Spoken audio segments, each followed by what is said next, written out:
బాగున్నాం సార్. ఏంటి అంత హ్యాపీ అయినా ఎక్కడైనా టెన్షన్ కనిపిస్తుందా? ధీమాతో ఉన్నారా? ఎక్కడ ఎటువంటి డౌట్ లేదా? ఏం లేదమ్మా, మీకు ఐన్యూస్ ప్రేక్షకులకి అలాగే ప్యానెల్లో ఉన్న అసలు గారు ఏ డౌట్ లేదు, ఓడిపోతారని కాన్ఫిడెంట్ గా ఉన్నారు. ఓకే, మీ దగ్గర కూడా వస్తాం, వెయిట్ చేయండి ఒక్క నిమిషం. అందరికి కూడా ప్యానెల్లో ఉన్న మిత్రులకు కూడా నమస్కారాలు. ఏంటి మీరు ఏదో చేస్తారని చెప్పి సజ్జల లేదంటే బొత్స వీళ్ళందరూ మాట్లాడుతున్నారు. పోలింగ్ కేంద్రాల వద్ద, కౌంటింగ్ కేంద్రాల వద్ద జాగ్రత్తగా ఉండండి ఏజెంట్లు, మన గెలుపు ఇప్పటికే ఖరారు అయిపోయింది, కానీ వాళ్ళు ఎటువంటి ఇవన్నీ చేయకుండా, చర్యలకు పాల్పడకుండా జాగ్రత్తగా ఉంటే చాలు, అధికారం మనదే అని. ఎందుకంటే మబ్బులు నీళ్లు ముంతలో నీళ్ళు కింద పోసుకున్నారంట. మా సజ్జల రామకృష్ణ రెడ్డి గారు, తాడేపల్లి జీత గారు పూర్తి స్థాయిలో అధికారాలు మర్చిపోయి, ప్రోటోకాల్ మర్చిపోయి ఏది బట్టి అది మాడేస్తున్నాడు. బహుశా ఆయనకు కూడా ఏమన్నా చిక్కు తొప్పిందో మాకు తెలియదు, కానీ పూర్తి స్థాయిలో ఆయన సజ్జల రాగుల దొనలా ఉన్నటువంటి వ్యక్తి ఈ రోజు ఎలక్షన్ కమిషన్ పోతున్న ఏజెంట్లని బహిరంగంగా రెచ్చగొడుతుంటే ఈరోజు మేము కేసు పెట్టాల్సి వచ్చింది ఎలక్షన్ కమిషన్. ఎందుకంటే మీరు ఎలక్షన్ కమిషన్ లో ఉన్న ఆఫీసర్లో లేదా బూత్ లో ఉన్న ఆఫీసర్లు చెప్పి తల ఒప్పదండి, మీకు నచ్చింది మీరు చేయండి, ఎదుర్కోండి అనే విధంగా రెచ్చగొడుతుంటే అసలు ఎలక్షనా లేదా కౌంటింగా లేదంటే యుద్ధానికా లేదంటే గొడవలకు అర్థం కావడం. సో ఓడిపోతామని వాళ్ళు పక్కాగా స్కెచ్ చేసుకున్నారు, ఏడోళ్ళ పాస్పోర్ట్లు తీసుకున్నారు, ఎవరి తట్టాపట్టా చదువుకొని పోతున్నారు. రెండో విషయం, మీరు ఓడిపోతున్నారని అంటున్నారు, వాళ్ళు ఏమో అక్కడ ప్రమాణ స్వీకారానికి ఏర్పాట్లు కూడా చేస్తున్నారు, వైజాగ్ లో గ్రౌండ్స్ కూడా బుక్ చేసుకుని. ప్రమాణ స్వీకారం విశాఖపట్నంలో అయితే లేదే, అంటే నాకు అక్కడ బంధువులు ఉన్నారు, ఫ్రెండ్స్ ఉన్నారు కూడా, కనీసం వాడు ఇన్ఛార్జ్ ఎమ్మెల్యే కూడా చెప్పలా, ఒక రూమ్ కూడా బుక్ కాల, అన్ని ఫ్లైట్ టికెట్లు ట్రైన్ టికెట్లు అంతా ఖాళీగా ఉన్నాయి. ఎందుకు ఒక్క రూమ్ కూడా దొరకట్లేదు అక్కడ? కనీసం చాలా షార్టేజ్ ఉంది వైజాగ్ లో 9వ తేదీన అనేది వినిపిస్తుంది. అసలు ఎన్ని రూములు కావాలో నేను ఇప్పుడే ఈ నిమిషం ఆన్లైన్ ఇప్పిస్తా, ఎన్ని టికెట్లు కావాలో ఫ్లైట్ టికెట్లు ఖాళీగా ఉన్నాయి, ట్రైన్ బాక్సులు ఖాళీగా ఉన్నాయి, అంతా మ్యాక్పోర్ట్ గాంభీరం, ఇక్కడ ఏమీ లేదు. ఏమన్నా అంటారు దాన్ని ఉత్తపుణ్యానికి ఏదో చెప్తూ కేటర్ని కాపాడుకోవడానికి పార్టీ నైసీర్యంలోకి వెళ్ళిపోయింది కాబట్టి ఏదో రచ్చపడానికి చేస్తున్న ప్రయత్నమే తప్ప ఎక్కడా కూడా విశాఖపట్నంలో ప్రమాణ స్వీకార ఏర్పాట్లు కనీసం 3 రోజులు కూడా లేదు, ఏ కోసైనా కనపడలేదు. వైసీపీ నాయకులు ఉత్సాహమే లేదు అసలు.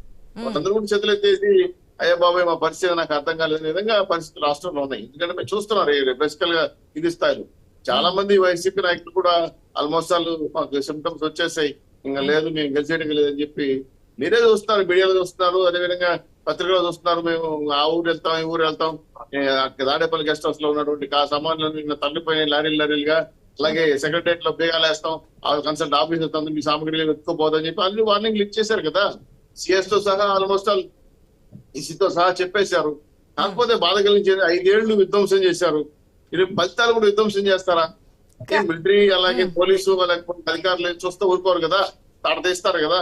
సో సజ్జల రామకృష్ణ గారు మాట్లాడుతున్న మాటలు నిజంగా ప్రజాస్వామ్యాన్ని విఘాతం కలిగించే విషయంగా ఉన్నాయి. అలాగే కౌంటింగ్ రోజు ప్రశాంతమైన వాతావరణంలో అన్ని పార్టీలు సహకరించాలని ఉండాల్సి ఏజెంట్లు కూడా పరిశీలిస్తారు. ఎందుకంటే ఎఫ్ఐఆర్ ఉందా, అదే కేసులు ఉన్నాయా, ఇవన్నీ పరిశీలించిన తర్వాత ఏజెంట్ పర్మిషన్ ఇస్తారు. అటువంటి ఏజెంట్లు కూడా ఈ రోజు దొంగ సర్టిఫికెట్లు పెట్టి వస్తున్నారు, డౌట్ వస్తారు. సో ఏది ఏమైనా సరే పొరపాటున కూడా కూటమిలో నాయకులు, నేను నాగబాబు కావచ్చు లేదంటే చంద్రబాబు కావచ్చు, ఇవాళ ఐ థింక్ భేటీ కూడా కాబోతున్నారు కాబట్టి ఇవన్నీ కూడా మీరు కూడా మాట్లాడతారు కదా. కౌంటింగ్ దగ్గర ఏదైతే మనకి పోలింగ్ రోజు జరిగిన అల్లర్లు ఉన్నాయో ఆ విధంగా జరిగే అవకాశం ఉంటుంది కాబట్టి, దాడులు జరిగే అవకాశం ఉంది, జాగ్రత్తగా ఉన్న విధంగా మీరు చెప్తున్నారు. అధికార పార్టీ కూడా అదే చెప్తోంది. మా పార్టీ నాయకులు మాకు జాగ్రత్తగా ఉండండి, తిరగబడండి, కొట్లాడండి చెప్పలేదమ్మా.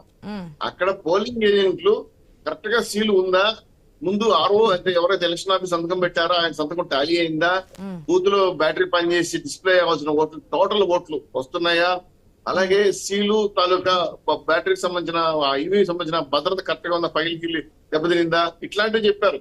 అలాగే మీరు ప్రతిసారి బూత్ లెవెల్ లో రాసుకున్న నోట్లన్నీ అక్కడ డిస్ప్లే నోట్లు సమకూరుతున్నాయా, అలాగే మీకు పూర్తి స్థాయిలో బూత్ లెవెల్ ఏ బూత్ కేటాయించారో ఆ బూత్ లో మీకు లిస్టు ప్రకారం ఓట్లు పోల్ అవుతున్నాయా, అభ్యర్థులు జనరల్ ఏజెంట్లు అలాగే అభ్యర్థి సంబంధించిన తాలూకా వివరాలన్నీ కరెక్ట్గా ఉన్నాయా లేదా చూసుకోమని చెప్పారు. కానీ బూత్ నుండి బయట రావద్దండి, సాయంత్రం ఇక్కడే ఉంటారు, మీరు పోయిన పనులు అక్కడ ఏర్పాటు చేస్తాం, ఎక్కడ అశ్రద్ధ వహించద్దని ఇవన్నీ చెప్పారు. కానీ రండి కట్లెత్తుకోరండి, మేము చూసుకుందాం, మీరు చూసుకుందాం, సేవలో కొట్లాడుకుందాం అనే లెవెల్లో మా వాళ్ళు ఎవరు చెప్పలా.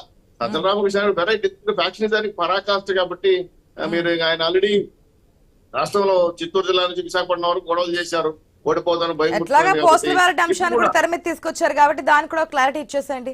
పోస్టల్ బ్యాలెట్ సంబంధించి ఒక రూల్స్ అంటే ఉన్నాయి, సంతకం ఉండాలి, సీల్ ఉండాలి, చేతో రాసి ఉండాలి అని. చేతో రాయకపోయినా పర్వాలేదు, ఇదన్నీ కూడా టీడీపీ చెప్పడము, అడిగిన వెంటనే కూడా ఈసీ అంగీకరించడం, ఏం జరుగుతోంది అనేది వాళ్ళు అనుమానం వ్యక్తం చేసిన హైకోర్టు కూడా వెళ్ళారు. అత్త కొట్టిన దానికి లేదు, కోడలు నవ్విన దానికి నాకు బాధగా ఉందని చెప్పినట్టుంది సామెత.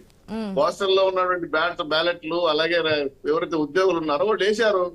అక్కడ క్లియర్ గా మీరు కోర్టుకి వెళ్ళారు, కోర్టుకి వెళ్తే ఈసీ కూడా చెప్పింది ఏమని, అటోస్టేట్ ఆఫీస్ సంతకం పెడితే చాలా అయ్యా, మీకు ఎందుకు రామాయణం అని చెప్తే కూడా ఎన్నుకుంటే కోర్టుకి వెళ్ళారు. ఆడవాళ్ళు బట్టి కలిపడి ఎన్నికొచ్చి ఈరోజు పూర్తి స్థాయిలో ఉద్యోగస్తులు ప్రభుత్వం మీద రగిలిపోతున్నారు. వాళ్ళ డిఎల్ కానీ, వాళ్ళ అనేక రకమైన సిపిఎస్ రద్దు విషయం కానీ, అలాగే వాళ్ళ అలవెన్స్ విషయం కానీ, మెడికల్ విషయం కానీ చాలా విషయాల్లో ఉత్పాదన వేశారు నిజంగా చెప్పాలంటే మన ఉద్యోగస్తులు. సో వాళ్ళు విపరీతంగా మండుతున్నారు. ఆ మండుతూ ఉంటూ వాళ్ళు భయంకరంగా తీర్పు అనేది ఈ రోజు 5 లక్షల పైచలకు ఓట్లు వేశారంటే నాకే ఆశ్చర్యంగా ఉంది.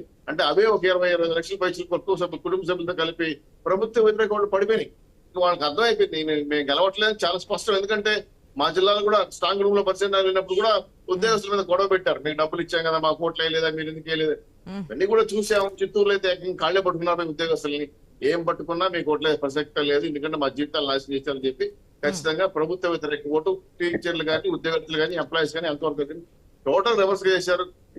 మీరు గమనించండి, చరిత్రలో ఎప్పుడైనా ఉద్యోగస్తులు ఈ విధంగా ఓట్లేసారా, ఎంత పర్సెంటేజ్ పెరిగిందా? నాకు పోలీస్ ఆఫీసర్ ఒక ఆయన చెప్పాడు, సార్ 80% మా వాళ్ళు ఓట్లేదు, నాకు ఆశ్చర్యంగా ఉంది. అట్లుంది కాబట్టి పోలీసు వాళ్ళు కూడా ఆల్రెడీ పోస్టల్ బ్యాలెట్ ఓటింగ్ ఎక్కువగా ఉంది. దానితో మీరు ఏదైతే చెప్పారో అవన్నీ కూడా ఇంక్లూడింగ్ కావడం, చేతితో రాయకపోయినా పర్లేదు, కేవలం అసిస్టెంట్ అధికారి సంతకం ఒకటి ఉంటే చాలు అని చెప్పడంతో ఎక్కడ దొంగ ఓట్లు పోల్ చేసే అవకాశం ఉంది. టీడీపీకి ఎన్ని అలవాటు అనే విధానాన్ని తీసుకొస్తుంది అధికార పార్టీ. ఇది చాలా ఆశ్చర్యమైన విషయం ఆశా గారు. అసలు ఇది చెప్పాలంటే దొంగ నచ్చినట్టుంది. మీరు ఉద్యోగస్తులు ఐడి కార్డు పెట్టుకుంటారు, వాళ్ళ పే స్లిప్లు ఉంటాయి, ఫిలప్ చేస్తారు ఏ డిపార్ట్మెంట్ అని, ఐడి నెంబర్ ఉంటుంది, టోటల్ వేసి నేను ఉద్యోగస్తులను ఓటేసిన తర్వాత దొంగ ఎలా వస్తుంది? సో వాళ్ళకి అలవాటు దొంగ, ఆ దండు కూడా దొంగ ఓట్లు క్రియేట్ చేశారు ఉద్యోగస్తులు. ఆ వైఎస్ఆర్సీపీ పార్టీలో ఉండే కార్యకర్తలు అంతా తలా నువ్వు ఆ డిపార్ట్మెంట్ పనిచేయ, ఈ డిపార్ట్మెంట్ ఐడి కార్డులు ఇచ్చేసారు. మా జిల్లాలో కార్డులు ఎపిక్ కార్డులు ప్రింట్ చేసినట్టు ఏమైనా దొంగ సర్టిఫికేట్లు తెలియదు, కానీ ఇవన్నీ కూడా బయటకు వస్తాయి. అందుకే ఇప్పుడు వాళ్ళు భయం, ఎందుకంటే ఎంప్లాయీస్ అనేవాళ్ళు దొంగ ఓటేసే ప్రసక్తి లేదు, గుర్తింపు చేస్తారు. దీనిపైన ఆర్ఓ సర్టిఫికేట్ ఉందా, అడ్రస్ సర్టిఫికేట్ ఉందా, సంతకాలు ఉన్నాయి చూసుకుంటారు. దాని మీద క్లారిఫికేషన్ ఇచ్చేసింది. సో ఇప్పుడు పూర్తిగా ఓటమి అంచుల్లో ఉన్న Jaganmohan Reddy count down start అయింది. కూటమి అభ్యర్థులు పూర్తిగా వెళ్ళిపోతున్నారు. 150+ తో ఈ రోజు ప్రభుత్వాన్ని పడిపోతున్నాం. మేము ఏమైతే ప్రజలకు ఇచ్చామో అవన్నీ హామీలు నిర్వహిస్తూ స్వర్ణాంధ్రప్రదేశ్ 150కి మించి స్థానాలు అంటున్నారు మీరు. 150కి మించి స్థానాలు అంటున్నారు మీరు. 100%. మీకు చిన్న లాజిక్ కూడా చెప్తాను. మాకు 180 పార్టీలు 48% ఓట్లు వచ్చాయి, 3 పార్టీలకు. మీరు గమనించండి, ఇది మన 1999 2019 2024 అప్పుడు వాళ్ళకి 50% ఓట్లు వచ్చాయి. మాకు 3 పార్టీలు కలిపి 47% వచ్చాయి.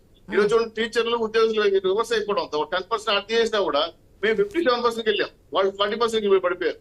సో అవన్నీ తెలుసు, వాళ్ళకి తెలుసు కాబట్టి ఓడిపోతున్నారు. కాబట్టి మాకు 150+ మాకు వస్తాయని మీకు చెప్తున్నాం. మాకు చెప్పేది కాదు, సర్వేలు కానీ పోర్ట్ఫోలియో సర్వేలు కూడా రేపు వచ్చేస్తాయి. కాబట్టి తెలుస్తే మనకి ఎగ్జిట్ పోల్స్ అంచనాలు రేపు సాయంత్రానికి మనకు వస్తాయి కాబట్టి ఎగ్జిట్ పోల్స్ కూడా చూద్దాము, రేపు సాయంత్రం వెలువడతాయి కాబట్టి. ఒక నిమిషం, ఏమైతే అమరావతిలో ప్రమాణ స్వీకారానికి పూర్తి స్థాయిలో ఏర్పాట్లు ఉన్నాం, మాకు పాస్తో అదే కదా ఐఏఎస్ ఐపీఎస్ కూడా చంద్రబాబు చుట్టూ తిరుగుతున్న విషయాన్ని. అమరావతిలో ఏమన్నా రూమ్స్ ఖాళీ ఉన్నాయంటారా? మాకేమైనా ఇప్పిస్తారా? బుక్ ఉన్నాయంటారా? మీకు బంగారం ఇప్పిస్తాం తల్లి. బుక్ ఉన్నాయా లేదా ఖాళీగా ఉన్నాయా అని. వైజాగ్ లో ఖాళీ ఉన్నాయంటున్నారు కదా, అమరావతిలో ఖాళీ ఉన్నాయా లేవా? ఫేక్ వార్తలు, ఫేక్ ప్రచారాలు మేము చేయవమ్మా. అన్ని ఏర్పాట్లు విధాలుగా చేస్తాం. అందరికి మీడియా కానీ, విఐపీస్ కానీ, అలాగే పార్టీ కార్యకర్తలు కానీ, డెలిగేట్స్ కానీ వస్తుంది. ఏర్పాట్లు జరుగుతున్నాయా అమరావతిలో? మాకు ఫుడ్ పైన కూడా వచ్చేసింది, మీకు కూడా ఫుడ్ ఏర్పాట్లు చేస్తాం. మాకు ఏ ఫుడ్ పెడతారో మీరు ఇంకొంచెం ఫార్వర్డ్ గా ఉన్నారు. వాళ్ళు స్టేజ్ అంటే ఆ యొక్క స్టేడియం వరకు చూసుకుని మీరు ఫుడ్ వరకు వెళ్ళున్నారు. ఎస్, ఓకే, ఎవరి ధీమా వాళ్ళది. ఒక నిమిషం శ్రీనివాస్ చౌదరి గారు. ఎస్, లక్ష్మణ్ గారు, గుడ్ మార్నింగ్ అండి.